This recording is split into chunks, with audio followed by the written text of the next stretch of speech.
I think that's up. Well, thank you so much. In the next 15 minutes, I'd just like to use the time that you've given to me to share some insights that I've gained from working in this incredibly fascinating, at times frustrating, but also very inspiring sector, the fashion industry. And I'd like to share some tips and tools that I've learned that has helped us bring along our partners to become more sustainable, and also look at ourselves and say, in our day-to-day operations and how we operate, how can we do better for people and planet? And I think, again, just going back to what's going on globally right now, we are that generation that has to make the change. We only have 10 years, and we very much have to seize this opportunity and this window to do things differently. I just wanted to start off with a picture of the product life cycle. So your shirt, your jeans, your jackets, whatever it is you've chosen to wear, they are essentially within this system. Starting off at the top, at kind of 12 o'clock, you have the raw material extraction, and you're going right the way around through the system, all the way to consumer use, and then hopefully recycle. And we've heard from Marina and a few others today that the recycling isn't happening for all parts of the industry, and that's something that we want to improve. But I think what is fascinating about this slide and this image is you can see that there are many, many processes in which your clothes that you wear, many processes in which have to be done in order to produce that final product. It's a very complex industry, encompasses a lot of areas. And I think it is going to be a challenge to completely change it, but it's something that must be done. In terms of who we are, ERALDA, as Alistair said, we're a sourcing agent. We've got about 50 years of expertise, founded in Hong Kong, and we're striving to become a very sustainable sourcing partner to premium global brands. We work across cut and sewn, outerwear, woven, and denim and sweaters. And we have offices in Hong Kong, Ho Chi Minh, and Jakarta, Indonesia, which is where I've been based for the past 5 years. We're founding members of the Fashion Pact, which is something I'll go on to describe a little bit later on in this presentation. And I also have a background in social enterprise and social impact. I was delighted to see a question from Taraja Mello, which I think is a local social enterprise in Indonesia. And I'm extremely supportive of trying to source from social enterprise myself in my personal life and also in our professional life. And I'll talk a little bit about how we try and procure from social enterprises in our supply chain. Our sustainability mission. So in terms of setting out what we want to achieve, we want to become the most sustainably minded sourcing agent in the garment business. We try and promote collaborations and work with people, take part in events like these. I mean, you can really see the value of joining up when you find out about a brand new fiber like kapok that potentially could provide a very innovative solution to a lot of problems. So it's very exciting to see Jerome's presentation on that. And thank you, Jerome, for telling us all about that. There's one thing to also really stress, I think, when it comes to our sustainability mission, which is there is a climate emergency. It's vital to address. And when we went through this with our staff, one statement that came out was, you know, if not now, then when? If not us, then who? And that's what drives us in our work on this.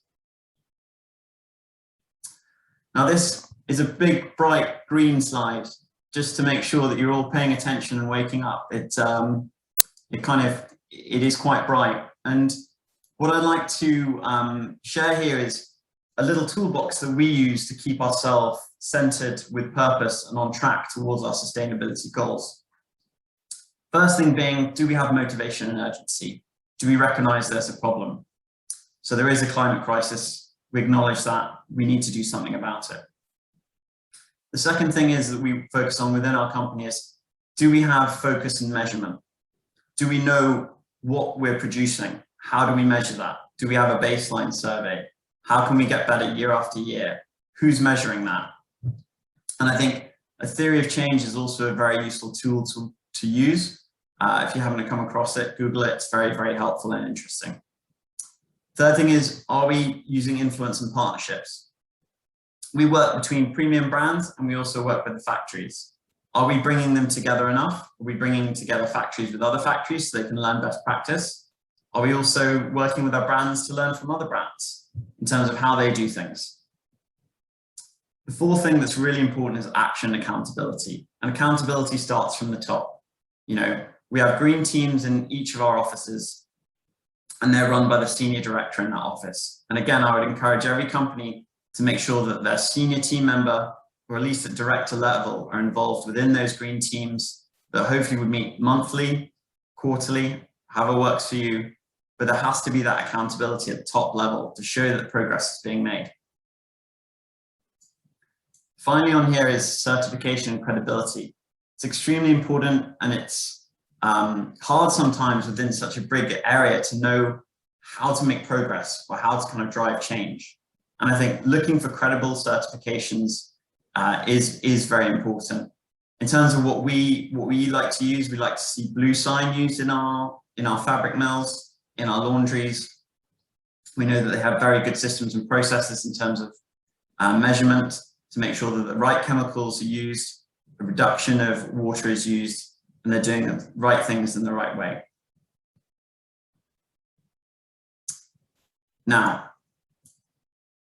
in terms of what our work streams are and our key priorities, I'd like to talk to you a little bit about the Fashion Pact. The Fashion Pact has 60+ signatories, 200 brands across 14 countries, and it's a third of the global industry. The origin of the Fashion Pact was in 2019.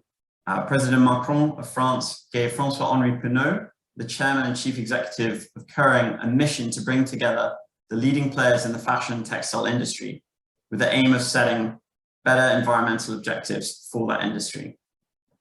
They then met for the first time in October 2019 in Paris to define the arrangement for that coalition. Now they based that across 3 pillars that you can see there: climate, biodiversity, and oceans. And there are set objectives within those pillars. So for example, in climate, they have to implement the principles of the UN Fashion Charter. Number 2 is to achieve 25% of lower impact material sourcing by 2025. And the third is to achieve 50% renewable energy by 2025, going to 100% renewable energy by 2030 in their own operations. There are similar targets within biodiversity, such as creating your own biodiversity blueprint, and also supporting zero deforestation and having sustainable forest management by 2025. On the ocean side of things, the pillar is very much focused about business to consumer packaging to try and eliminate plastic by 2025, and also business to business plastic packaging by 2030. So I think there's been a lot of achievement made within this coalition. I think it's very impactful and very powerful. And it really shows that when businesses get together, for example, like the MVB platforms, when businesses do get together, when we talk and when we decide to make action, and it's also led by senior people. For example, the Fashion Pact is a CEO-led coalition. The CEOs of all those brands have to meet. They have to agree on the goals and they have to publicly commit to them. And I think that really helps drive change and is a very, very meaningful thing. In terms of our work with our brand partners, we also try and drive them towards best practice, whether that be recommending preferred materials, whether that also be partnering with certain NGOs. In terms of our factory partners, it's been really great to see that some of our partners that we work with in Indonesia already have renewable energy. Solar power is also growing within the country, and we are really encouraging all of our factory partners to try and adopt sustainable and clean energy practices as soon as possible. And lastly, but not least, we've got to work on ourselves. And I'd like to introduce the B Corporation concept to you. For the uninitiated, B Corp is a legal designation for companies balancing profit with purpose. Now, it's widely considered to be a sort of gold standard in this area. There are about 300 questions that are asked, and they encompass labor, governance, environmental impact, social initiatives, and future goals. Now, essentially what you're trying to do is you're trying to get to 80 points out of 200, and then you can be certified by this thing called the B Lab to become a B Corporation. Just to give you a real life example, Chloe was actually the first luxury brand that was just certified a B Corporation 2 weeks ago. They achieved about an 85.2. Patagonia has been a B Corporation for a while. They're now at 151 points.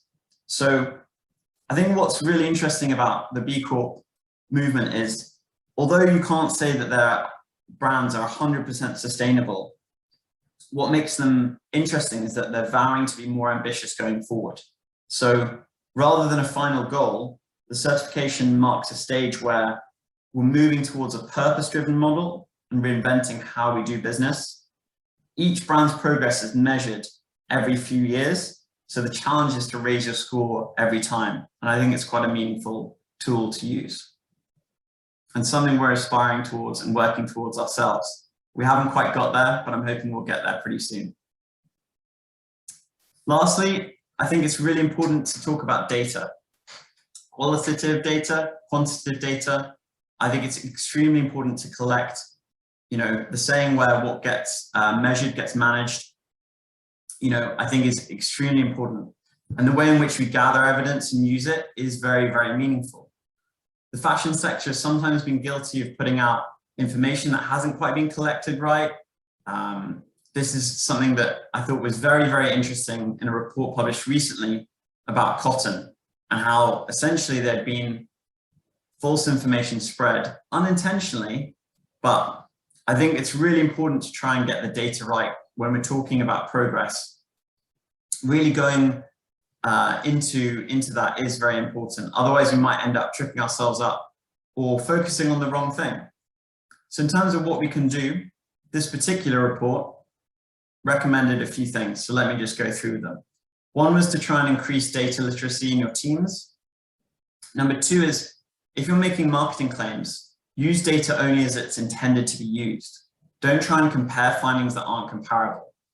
Number three was, do not use data to demonize or problem switch. Try and instead use it to improve. And number four, which I think is really important, is if you're dedicated to progress, be transparent with your data. Use the primary source and fact check it. Two more things to also say is, I think in the fashion sector, we need better data. There are data gaps. And we're here at ERALDA, and I know other organizations that are trying to partner to fill in those gaps at the moment, but it is very much needed because data is constantly needing to be reevaluated and renewed. We can't use data from the 90s to solve problems in 2020, 2022. And finally, I think is really important is adding missing context. So let the consumer know how you've gone into calculating data and against what. Thanks very much. I think that's the end of my presentation. I really appreciate